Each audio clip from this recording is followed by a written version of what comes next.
obviously, like it's very hip to be down on America. I mean, it's hip to be down on America all the time, but especially now because our president is like a senile reality TV show host, epic who's waffle, okay? whose mind is literally melting on TV as we Did you parenthetically as we ransom children in cages. Did you see the thing he said at the Montana rally? The Elton John thing. It was so cool. That is a brain dying. The most powerful man in America with the ability to hypothetically launch a nuclear war at any moment. Just his brain leaking out of his ears in front of thousands of hooting swine who. How alarming is it that none of them were worried? It's like, oh, is he okay? Does he smell toast? Do we need to get him to a hospital? They're just like, yeah, Elton John, fuck you. People have said that I have had the most wonderful stroke of all time. That no one's brain is completely turned to spoiled applesauce in the way that mine has. folks, the clots in my blood vessels, they're huge. They're the biggest. They're phenomenal. I have a blood clot the size of a salami disc in my wrist. It's actually bigger than my wrist. Look, it juts out. It looks like the planet Saturn. The Trump comments on using his brain as an organ and being better than Elton John because he uses his mouth. I don't need words. Sometimes you just need your mouth. And a brain. That's the logical conclusion to the tweet where someone's like, your dad gave his great brain, damn, and he's like, it's called genes. That was very funny. Yeah, that's the logic. I'm an artist. My instrument is giving brain. My key instrument is my mouth. I wish I could be less of a. They called me Superhead. Okay, they took that name from me. I blew Jay-Z. I wish I could be less of a pedant because every time he says that, I can't stop thinking. Yes, your brain's dying and we're at your mercy and you're the fucking Crimson King from Stephen King's Dark Tower series. But the big difference between you and Elton John is that those people paid money. And that's the free ticket to go and watch the fucking orange wet president holler. I was going to say his Elton John comments and like that whole string of dialogue was basically the Trump version of the film Jacob's Ladder. Yes. It's just like, it's all the things that are going on in this weird phantasmagoria that's just happening as your brain dies. Yep. Everyone's got fucking lizard tails. Yeah, as just like the oxygen leaves its last cell. Yep. Trump is the only guy to, like, concurrent with our own reality, be the Angels in America version of himself. And then he's gonna, after this reality, this projection is gonna finally flicker away, and he's gonna find himself back in like the toilet at Studio 54 in 1982, dying of a heart attack, and that's all just a projection of his mind. I was the president, and he's shitting and dying while cocaine is like around both of his nostrils like a powdered donut. That's gonna happen, folks. For the record, here is the full Trump statement from his Montana rally about Elton John. I have broken more Elton John records. He seems to have a lot of records. And by the way, I don't have a musical instrument. That's like the opening salvo. Starting off strong. I have broken more Elton John records. What is he talking about? Like he's talking about attendance at these venues. Oh, okay. And he's, by the way, he's probably obviously lying, or he doesn't know. Oh, and it's free to go as well. Exactly. So he goes, and by the way, I don't have a musical instrument. I don't have a guitar or an organ. No organ. Elton has an organ, and lots of other people helping. No, we've broken a lot of records. We've broken virtually every record because look, I only need this space. They need much more room. For basketball, for hockey, and all other sports, they need a lot of room. We don't need it.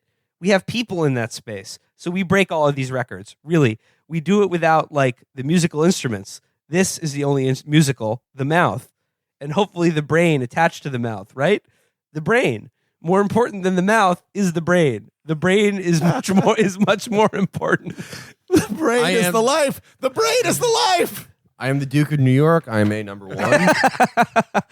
So, but anyway, bottom line here, it's always been fashionable to, shit on America, but it's never been more fashionable because there literally is nothing to be proud of. Mm-hmm. I mean, what is wrong with you? Look at this fucking country. Look at the people who live here. Look at our leaders. Look at our government. Everyone. The citizens. It's shit all the way down. Just a vile pig people. We're a pig race. Well, Americans are a pig race. Let's just get into this. This is called Generation Pickleball. Ugh. Welcome to Florida's political Tomorrowland. This is a profile of a gigantic gated retirement community just outside of Orlando called The Villages. That honestly should just be called The Village because it's like that spooky movie and there's a twist ending. The twist ending being that they're actually living in the modern world. That's just as true for this segment of the population. Oh, come on. Did I just spoil that movie for you, Virgil? He's dead the whole time, by the way, in Sixth Sense. Okay, so there is some amazing color in this story. And it's also, again... White. Predominantly. Yeah, well, I mean, it's also incredibly telling about the mindset of the Trump voter. Like we said, how can you hear audio of kids screaming and being separated from their parents and be like, good, more of that, yes, please. The answer lies in this article. So I'm just going to begin here. The Villages is America's largest retirement community, a carefully planned, meticulously groomed dreamscape of gated subdivisions, wall-to-wall golf courses, adults-only pools, and old-fashioned town squares. It's advertised as Florida's friendliest hometown, and it's supposed to evoke a bygone era of traditional values when Americans knew their neighbors, respected their elders, and followed the rules. It has the highest concentration of military veterans of any metropolitan area without a military base. It has strict regulations enforcing the uniformity of homes, as well as the people living in them. No families with children except to visit. And it is Trump country, a reliably Republican, vocally patriotic, almost entirely white enclave that gave the president nearly 70% of the vote. Calling it a metropolitan area is kind of loose because it is just a giant sprawling suburb, but it has been growing nearly exponentially. In 2010, it was like 60,000 or so people living there. Now it's well over 100,000. It's nearly tripled in size since then. It says here, older voters are America's most reliable voters, which is why baby boomer boom towns like the Villages represent the most significant threat to a potential Democratic wave in Florida in 2018, and the most significant source of Republican optimism for many years to come. Here's where it gets to the nub of it. Trump supporters who get the most media attention tend to be economically anxious laborers in economically depressed factory towns. But in Florida, economically secure retirement meccas like the Villages are the real reason Trump won in 2016, and why the state's Republicans, who have controlled Tallahassee for 2 decades, think they can avoid a blue wave in 2018. It makes sense that they're coming to the Villages because this leisure-class Sunbelt oasis is a lot more pleasant than the dying working-class Rust Belt towns that journalists usually visit on Trump voter safaris. It feels like a 40-square-mile cruise ship or a college campus without required classes. It has enough golf courses to play a different one every week of the year, and more than 100 miles of golf cart trails that keep traffic congestion to a minimum. It's like back to school if everyone was Rodney Dangerfield. It isn't exactly luxurious, but it's comfortable with a median home price above $250,000. So again, keep that in mind there. These are people who have wealth. They own homes. They golf every fucking day. This is like if an ancient description of paradise was made by the people who make those memes, like how to get respect from me. 1, wear a belt with your pants. 2, this is tuck your t-shirt in. Yeah, there is no way that these people aren't doing child sacrifices to Jimmy Buffett songs. Like, this is the most horrifying thing we've had read in a while. And it's worth pointing out, all of this is owned by one company. Jesus. The Shinra company. Here's another telling detail. They talked to a guy, Larry Harmon, who's a former Chicago area stockbroker who runs one of their little investment clubs. He says, I keep telling people, come on, Trump has nothing to do with your portfolio. Harmon, a former Marine, is much more excited about Trump's crusade against the National Football League. Holy, this fucking dumb hog. Players taking a knee, that's bullshit, Harmon told me. I'm with the president 100%. Throw your hand over your heart and respect our flag. This guy should live in a kennel. Like, there is nothing that the world gain. I know I was just saying, like, we need a program before we can marginalize people, but now, like, hearing this guy, it's like, this guy should This guy should be naked and live in a kennel. This guy is just a fucking dullard. Like, the only reason he's voting is because Kaepernick kneeled. This guy is... you could just amuse him with like a Kong filled with peanut butter every day. This fucking idiot. Oh, there's more. There's way more. It gets so much better. But I like that was what it gets is like this guy is smart enough to know that like the fucking stock market doesn't really care who's fucking president. He would be raking it in if Hillary Clinton was still president. But he loves Trump because he's willing to stand up to those goddamn NFL players. All right, so when was it? This guy was probably in the Marines during like Grenada. Yeah. I didn't strain my MCL for you to kneel, you piece of shit. So he goes, it's not a coincidence that the Villages supports the nation's largest American Legion post, or that the signs on its bar declared no NFL games on post televisions. Oh my God. So listen, Republicans outnumber Democrats by more than 2-1 here. And in interviews, they generally express support for Trump's tax cuts, as well as his hands-off approach to Medicare and Social Security. That has helped blunt the perennial Democratic pitch to seniors. Choose us because Republicans are coming for your checks. But what really attracted them to Trump were issues that had little to do with their pocketbooks or their daily lives, like his opposition to sanctuary cities, or his insistent rhetoric about strength, or his attacks on Muslims, MS-13, and protests by black athletes. They feel like Trump is on their side in a cultural war against cop haters, their perception of scheming foreigners, global warming alarmists, and other politically correct avatars of disorder and decline. They thought President Barack Obama was on the other side, standing with transgender activists, welfare freeloaders, and Islamic terrorists. When Trump vows to make America great again, they sense that he means more like the Villages. Oh, let's hope so. Yeah, these are the people you alienate by talking about bathrooms. And good, I want them to be alienated from the mainstream. Yeah, these are, if like just tomorrow Trump like saw a Gangland episode that impressed him and he's like, actually, we're bringing every member of MS-13 over. It could be double citizens and they get 10 times. Like just for some reason, like their lives wouldn't be affected. These people are more likely to be beaten to death with a golf club over like some weird mishap that started on kink.com than any gang shooting ever. It really is like living in a village where there's law and order and people take care of each other, said Baxley, who owns 3 funeral homes in the Villages. Boom times for him. Trump tapped into that sense that the rest of America isn't like that anymore, and some people don't have to follow the rules. This is Jonestown for people who smashed Dixie Chicks records. That's what this is. Like this is like a cult.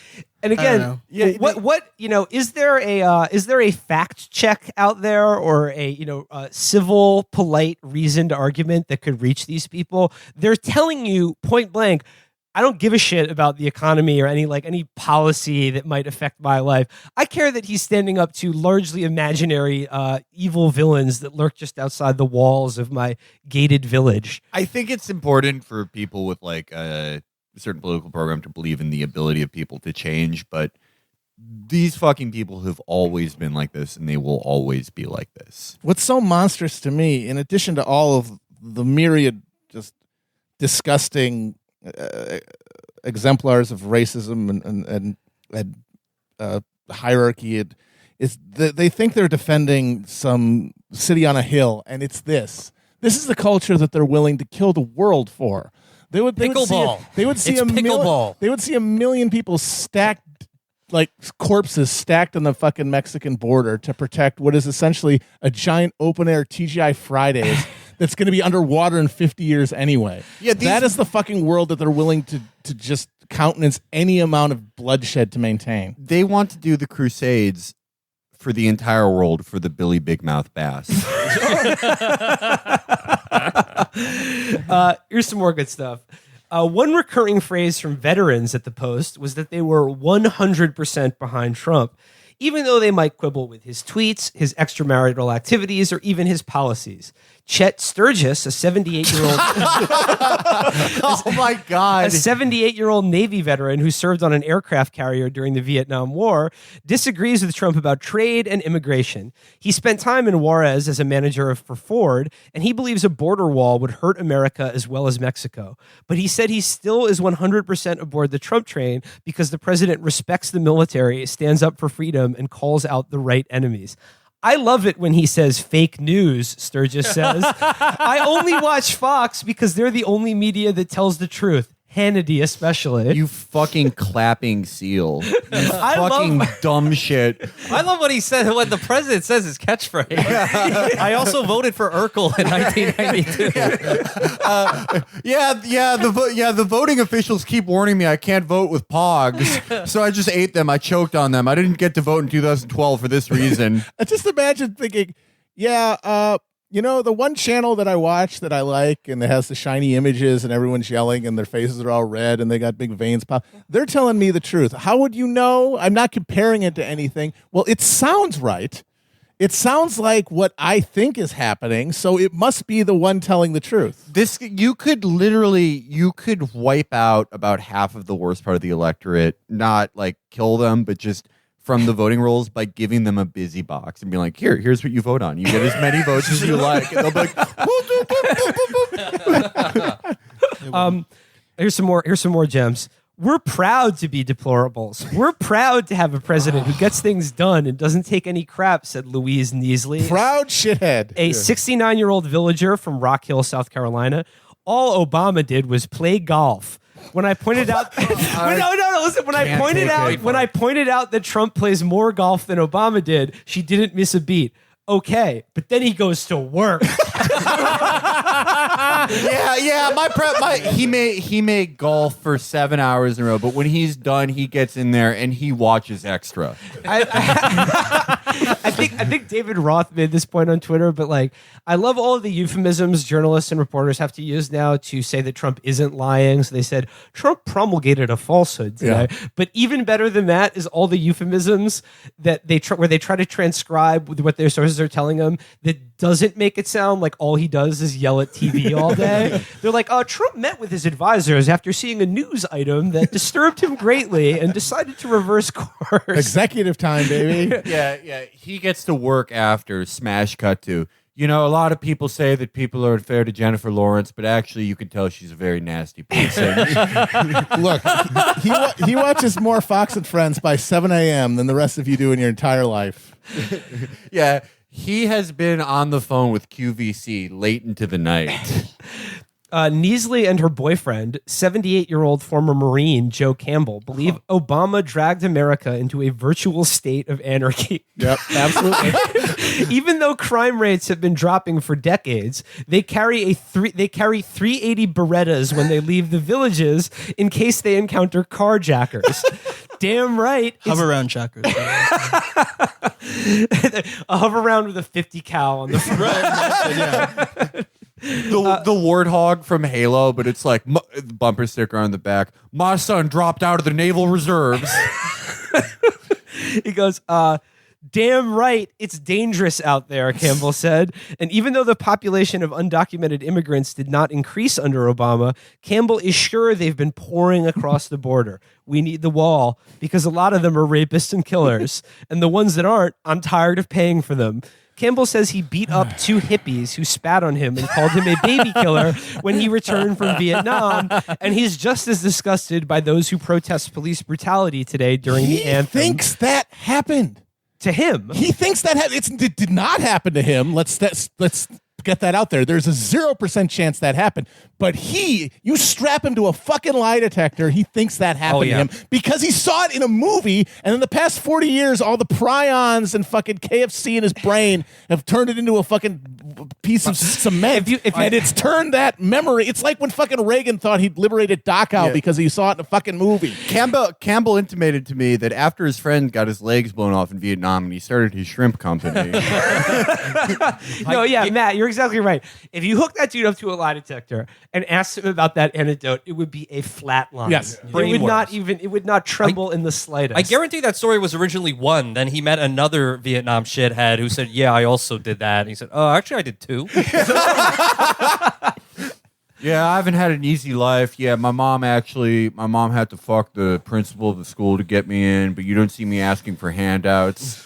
One time, some liberal sheriff chased me through the woods, and I had to use a bunch of booby traps in the Pacific Northwest to stop it before Richard Crenna talked me down. Yeah, that sheriff was trying to make me watch the NFL. I just didn't want to be hassled. When I was a child, these two burglars tried to break into my house, but I used elaborate traps to foil them. You know, I had easily over 100 puppies, and then this liberal bitch from the fashion industry. It was Anna Wintour. The Trump fights against her every day. Here's the last bit. Like this is the other thread in all of this, which is conspiratorial nonsense and religious end times. Hell yeah. Apocalyptic Hit it. thinking. Hit me. Melvin Witten, pastor of the New Freedom Fellowship Church at the Villages, is about to introduce the first speaker in his God and Country series for a message titled "Exposing the New World Order and How It Affects Our Freedom." Right on. But first, he shares an inspirational quote with the crowd in the pews. "As long as we have God, we are never alone." Witten also asked the president of the Trump Club of the Villages, David Gee, and Tampa-based author of a book called Trump and the Resurrection of America, John Michael Chambers, to say a few words. Michael Chambers is like the most respected man in town because he's the only one without a stupid name. They're like, "How did you do it? How did you do it?" Said Scott Bloop. Although I have to say that he does have his name sounds like he was indicted but not convicted for trying to kill Jesse Jackson with a fucking grenade launcher in 1989. Yeah. I believe it was divine providence that put Mr. Trump in office, Witten explained to me later. The featured speaker is Alex Newman, a journalist with the far-right John Birch Society's magazine, and his topic is the socialist, globalist, atheist conspiracy led by the United Nations and the government school system that's brainwashing American children into ignorant collectivists who abandon their churches and rely on CNN fake news for their information. Honest to God, I feel sorry for the John Birch Society because you're this like old, venerable, conspiracy-minded, like crazy organization that's been doing it since the late 50s, early 60s. And then you have like QAnon come on with like these like people are being held in like the bottom of pizza restaurants. What do you do to like compete with that? These are the people who could afford, like, had good health plans, and despite their lifestyle of fried chicken sandwich based protests and like drinking 12 ice cream coffees a day also, because they asked for their name to be like, you know, Blue Lives Matter at Starbucks. And also literally being like as white as you can possibly be and then choosing to literally be in the sun all the time. Yes. Just constantly just soaking in UV radiation. Well, Oh God, they've got to have. There's got to be a dermatologist there who's just got like a weed whacker. conveyor belt, like in a fucking Looney Tune, where they just lay them out, they just scoop shit off of their face all day long. That's what Dennis Miller was talking Miller was about. talking about. Everybody was listening to that in the village, just like preach. Yep. Preach, Dennis. Squamish. Yep. Your basil. Squamish. Yes. You gotta get a margin. I know, buddy. The dermatologist is probably like their hair salon. They're all just sitting around getting scooped out. At So the I same says to time, Mabel, gossiping. But hey, no, the fact that they live this long, the fact that they have this accumulated wealth from, like their father's fucking box factory or like whatever fucking easy job they got after spending $500 on a 4-year college education. It's all just a symbol that they are elect. Yes. It's proof that they don't have to they don't have to do anything virtuous to be shown to be worthy of it. The fact that they have it is proof that they're virtuous. A big reason why they moved there is because Florida has no income tax, which is obviously to the detriment of everyone who isn't privileged enough to get to live in the old people city for Mr. Show. It is a fucking libertarian castle, basically, a fortified compound. Yeah. Though, actually, I want to wheel back to an earlier point. When I say marginalize these people, and I know obviously it won't happen, but if the Democrats could ever retake power in Florida, they should immediately cut the villages into 10 different congressional districts. Yeah. I have another idea. Giant dome. Just a big, clear bubble top.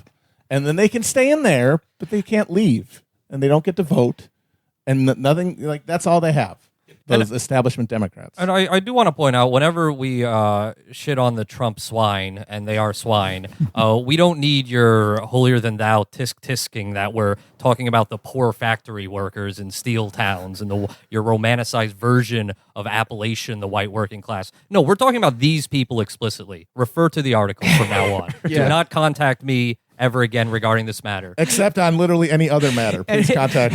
Yeah. I mean, as Matt pointed out, at least the Nazis have the excuse of having lived through the Great Depression and the Weimar Republic. Yeah, exactly. That's the thing. Or World War One. Yeah. This guy was a World War captain on an fucking one. aircraft carrier during Yeah. Vietnam. Yeah. I'm sorry, that wasn't the Mekong Delta. Yeah, buddy. But if John McCain's on that carrier? Oh, yeah. Watch out. Yeah.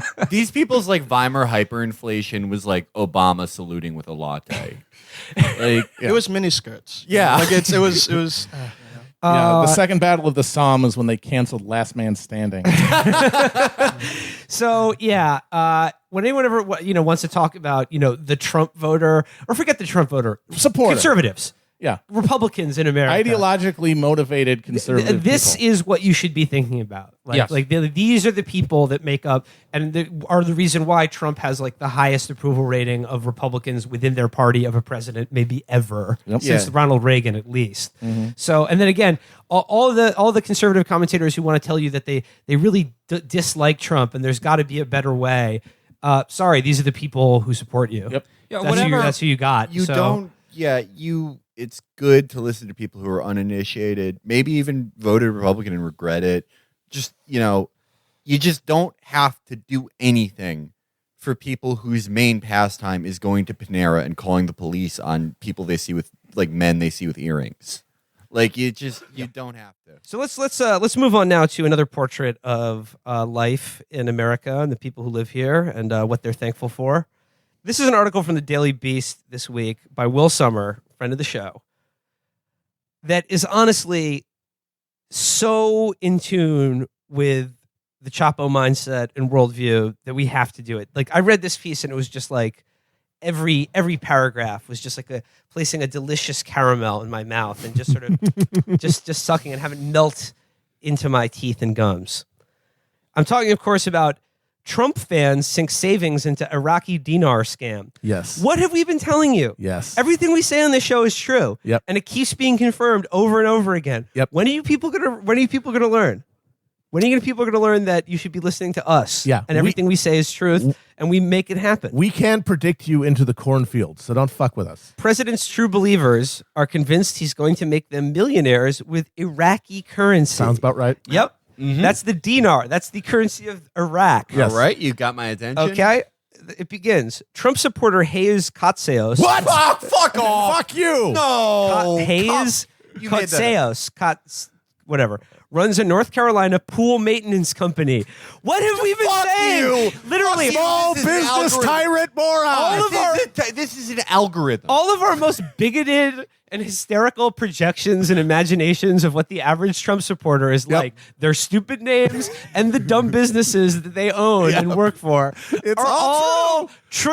It's all real, folks. And that, what do we keep saying? That they are ignorant hogs who are the most gullible people alive? Yes. Guess what? That's also true. And My these guys- name is Roland Cracker Schmear.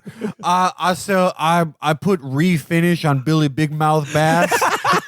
And these people think that the fact that they run a pool supply company infers upon them the status of some sort of heroic job creator and business wizard. Meanwhile, they're buying fun bucks. They're buying like old camel cash, thinking that it's going to turn into real money.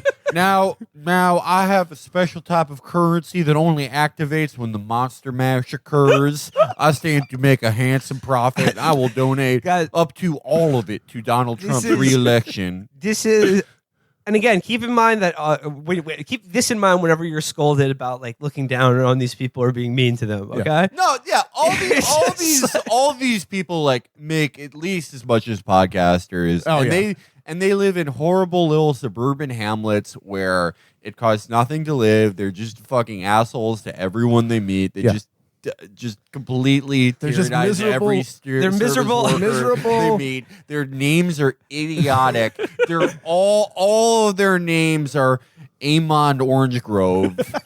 They just sound like fucking idiots. They sound like names that James Bond checks into hotels under, but with a food item added randomly in there. They're just fucking awful leeches on this planet. They're I just hate them. disgusting Middle European genetic runoff that just for the last 150 years has just roll down the hill of American manifest destiny, accumulating unearned privilege and wealth.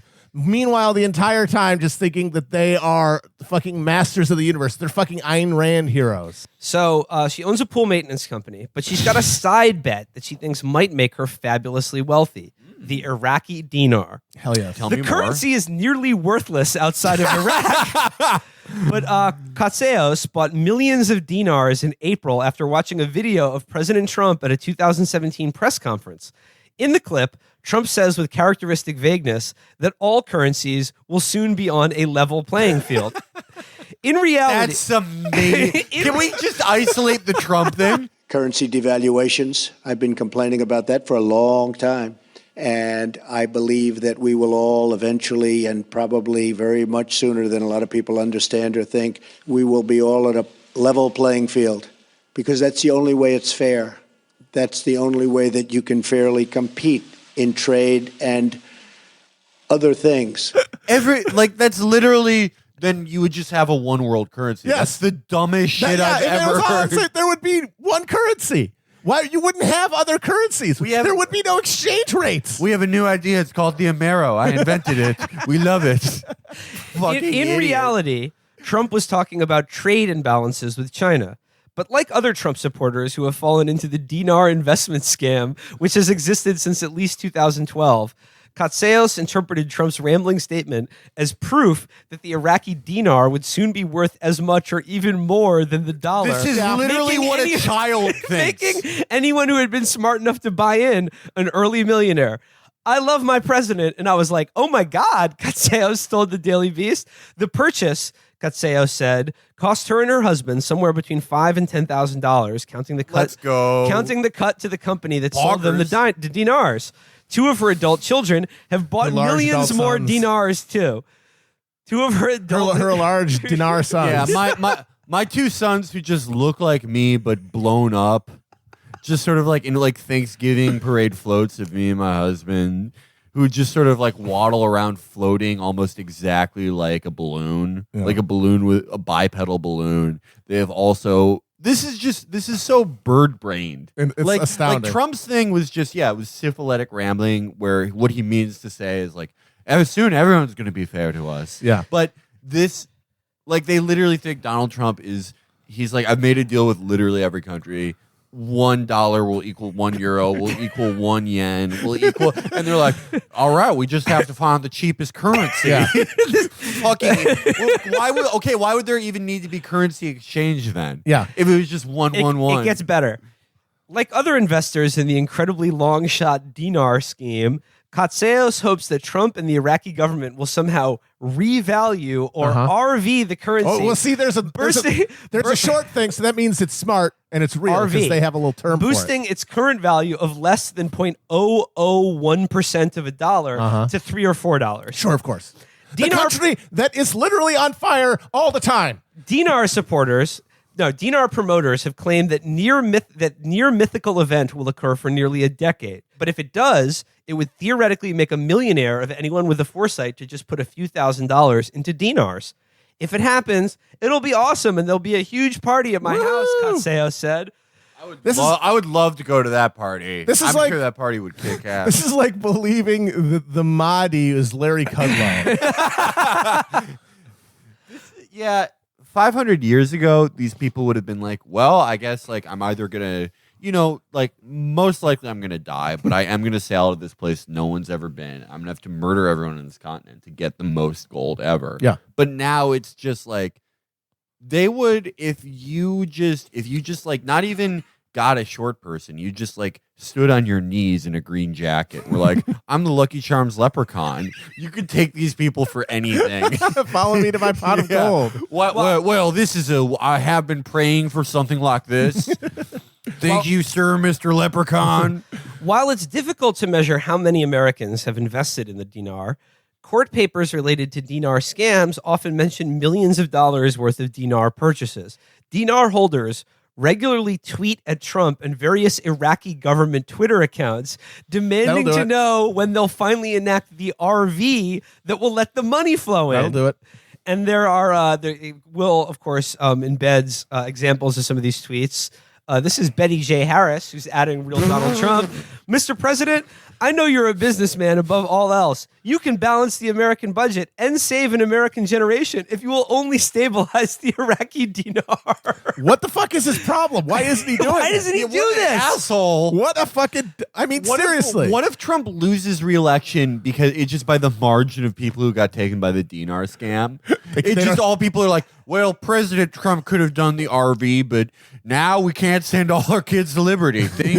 No, thank you to I'm you, not sir. even voting. I'm voting for Kamala Harris. I'm gonna drown myself in my swimming pool full of discontinued Greek drachmas. We were gonna have the greatest party ever. We were gonna have one fountain. It was a Baja Blast fountain. Then, if you were a drinking fella, next fountain, that's a Molson fountain. Then the other fountain, if you were a dipping fella, yeah, that's right, it's a Skull fountain. And then we were gonna have live Jimmy Page and Jimmy Buffett. We were gonna call it the Two Jimmy Party. And if one of them died in that time, we were going to send my one nephew to one of his concerts to FaceTime it, and I was gonna record it by setting up a camcorder in front of my other telephone.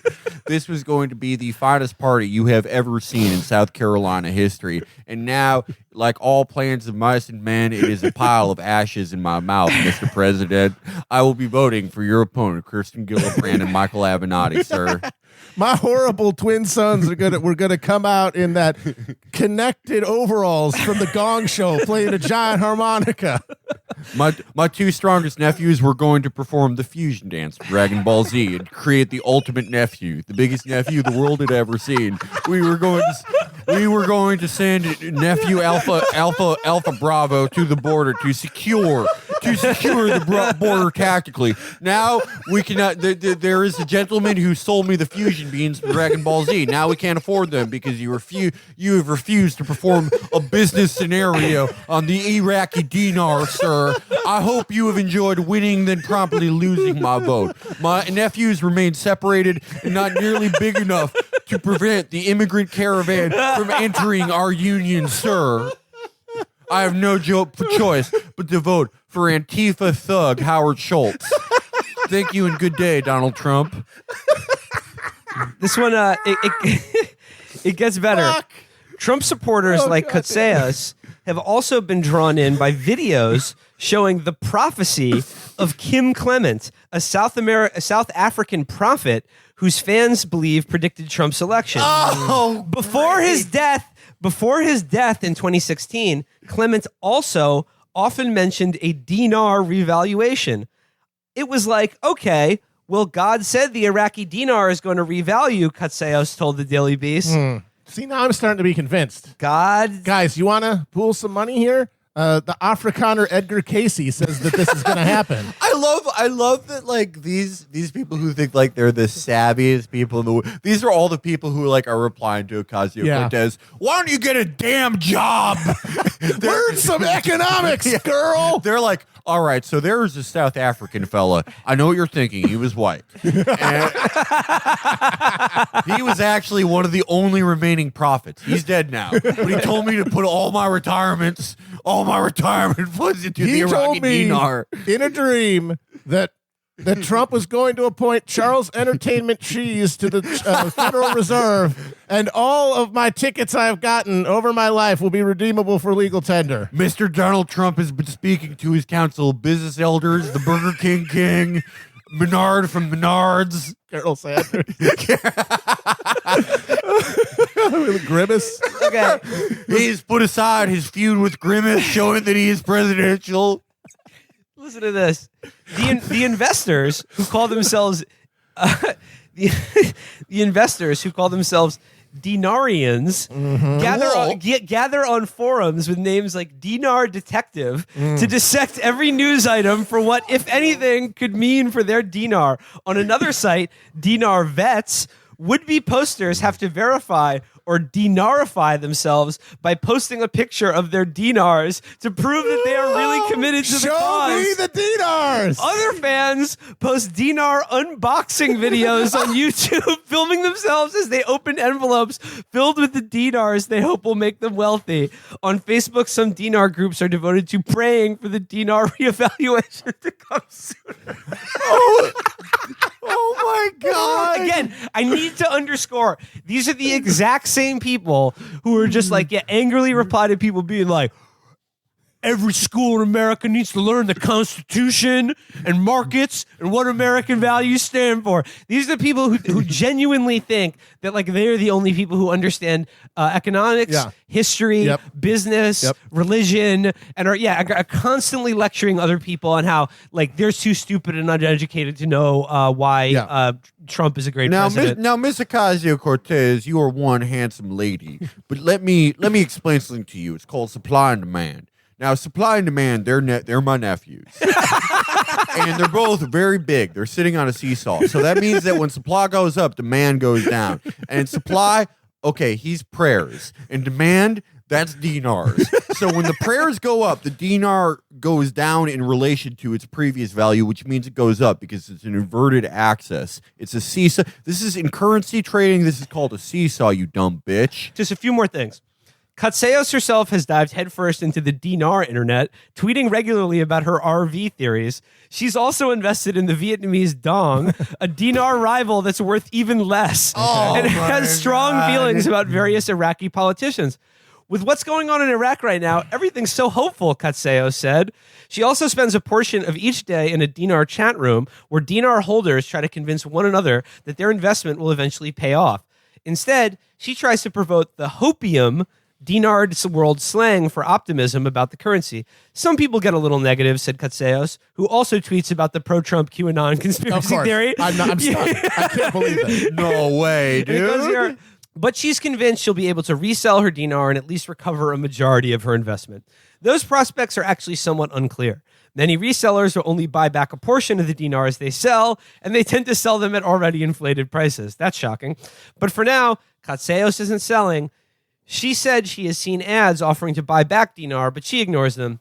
You're not getting my dinar, Katseos said. From my cold dead hand. So, yeah, Matt brings up I want to say one thing before we get to this, how we need to scam these people. I don't know that much about currency shit, but there's so many layers of idiocy here that it's kind of breathtaking. One, the idea that Trump can unilaterally change the fiscal situation in a country that's as really as dysfunctional as Iraq in any way, and like at a basic level, like say something happened, like some economic miracle happened in Iraq where they had political stability and like the oil prices went back up and they had this huge surplus, and it makes them able, it puts them in a position to revalue their currency. All the old currency that has like 500,000 zeros on it, that's not just going to be, oh, that now means what it says. They would exchange, they would say we have a new currency with a different with pegged to a different value, and we will buy the old currency back for a limited time at the rate it was worth then. That there's no way, even if they did this, even if they fucking revalued their currency, these old dinars would never be worth what they say on the fucking thing. That's not how they do it ever. Remember a while ago, what was it like? I think it was Zimbabwe, where like their currency, where like their people were literally taking wheelbarrows of like cash to pay for like a stick of gum or whatever. Dude, we need to start buying that shit right now because that can only go up. Exactly. Brazil, I think in the last 30 years, Brazil went through something like 4 or 5 currencies. They didn't revalue the same currency 5 times. They introduced a new currency. I mean, but like, why would you make a new dinar? Doesn't make sense. You got all these old ones printed up. Okay, but by the way, I do like the idea of them like all flying to Baghdad to exchange them. Oh my God. That'd be a fun field trip. That would be final Werner Herzog movie. The Flight of the Dinars. That would be just splendid.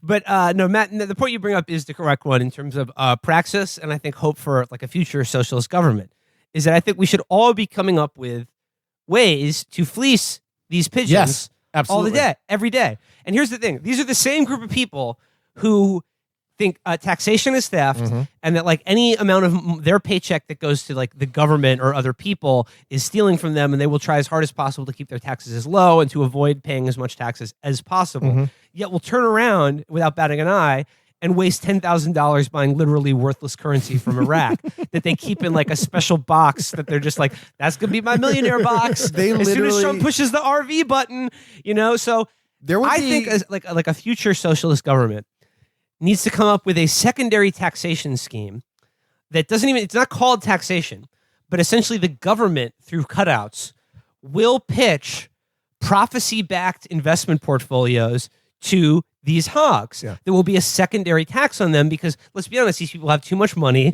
and we need to get it back for the state. The government does have a program like that, and it's the lottery.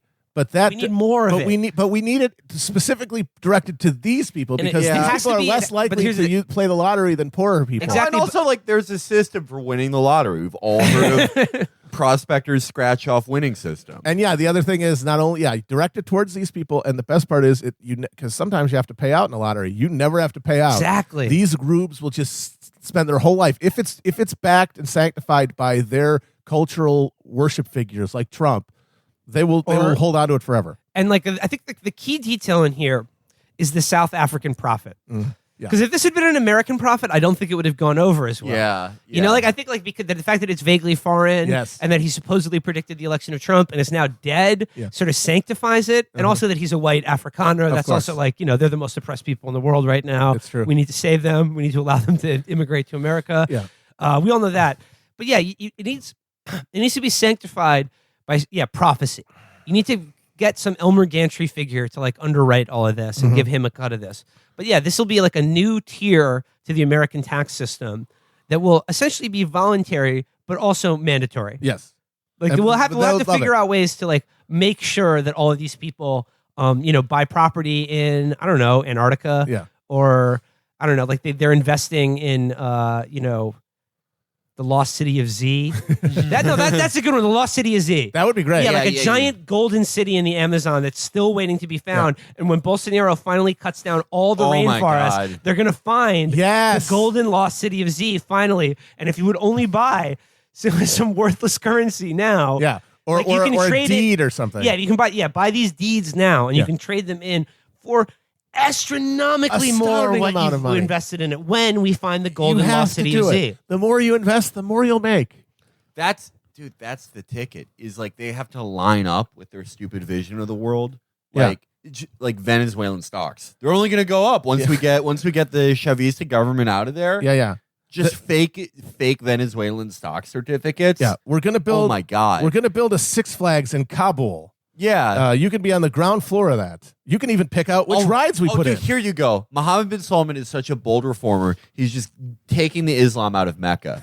We're going to turn it into a Six Flags, but you can have real estate there now. Do you want? This is so easy. Do you want to own an Olive Garden next to the Kaaba? Do you want to own an Olive Garden in the Kaaba? Boys. Let's do it. We're never working again. This is where we already don't work, but we're never working again. This is where the real grift comes in.